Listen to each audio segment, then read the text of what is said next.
He looked at his own blood and smiled. It was seeping from his knees, those same knees he had scarred so many times building a ladder for his dreams that the wounds themselves had become his strength.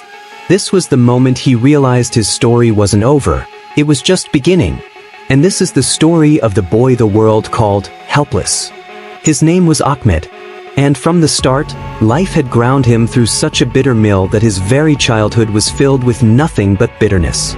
His father had lost both his legs in an accident, and his mother scrubbed pots and pans in other people's homes. Ahmed lived in a neighborhood where even a ray of hope felt like a distant dream.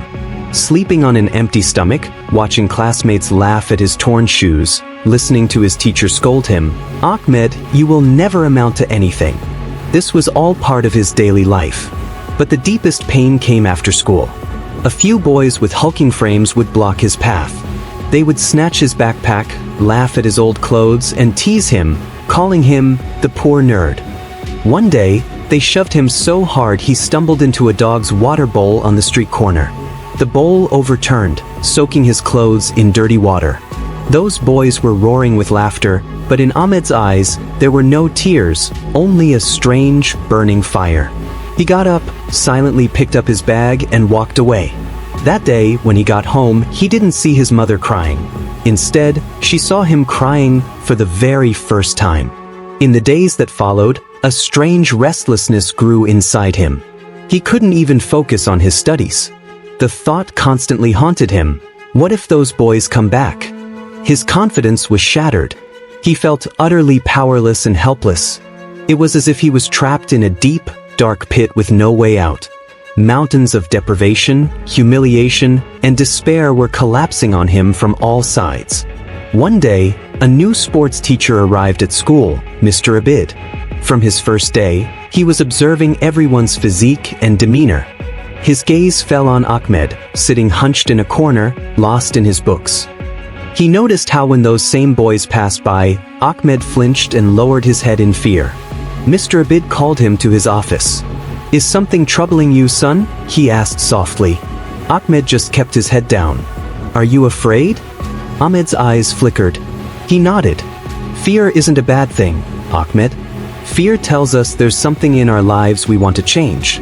The problem isn't running from fear, it's facing it." That was the moment someone, for the first time, taught Ahmed the meaning of fear. Mr. Abid invited him to learn wrestling. Ahmed refused at first. He had no proper clothes, no shoes, and no time. But Mr. Abid insisted. Ahmed's journey began.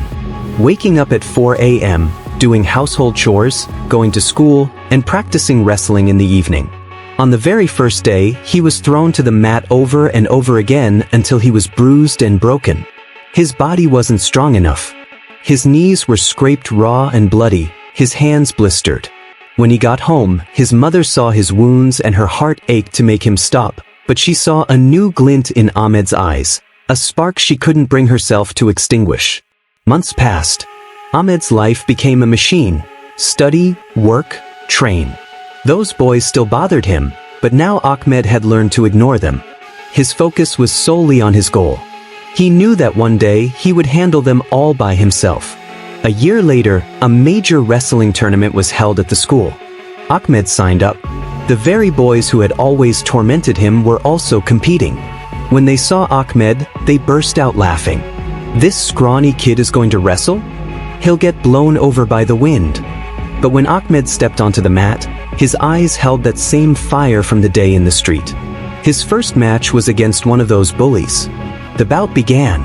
Ahmed did everything Mr. Abid had taught him. He didn't use brute force, he used technique. And in just 30 seconds, he pinned his opponent flat on his back. The entire hall fell silent. Then, a single pair of hands started clapping. It was Mr. Abid. Ahmed kept winning, match after match. The final match was against the ringleader of those boys, the one considered the strongest kid in school. It was a tough fight. Ahmed was under constant attack. In one move, he was thrown down hard, his head hitting the mat, blood trickling out. The referee tried to stop the match, but Ahmed nodded fiercely. He wanted to continue. In the final round, both were exhausted. Then, Ahmed saw an opening. He gathered every last ounce of his strength, executed a lightning-fast move, and slammed his opponent to the ground. The referee raised his hand. Ahmed had won. The same boys who had mocked him were now hoisting him onto their shoulders. The same teachers who had scolded him were now praising him. His mother and father, seated in his father's wheelchair, had tears streaming down their faces. But Ahmed's eyes were only on Mr. Abid, who was smiling proudly. Ahmed went to him and kissed his hands. "Sir, I did it, didn't I?" Mr. Abid said, "No, son.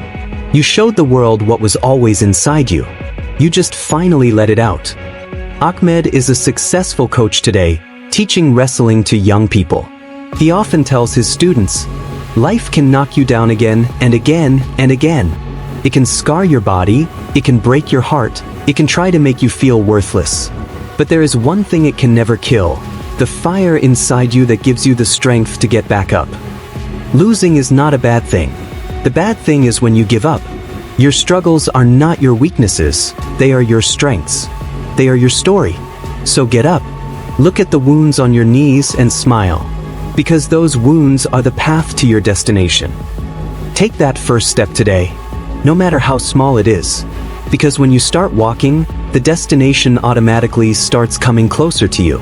And remember, you have no limits, except the limits you create in your own mind. So what are you waiting for?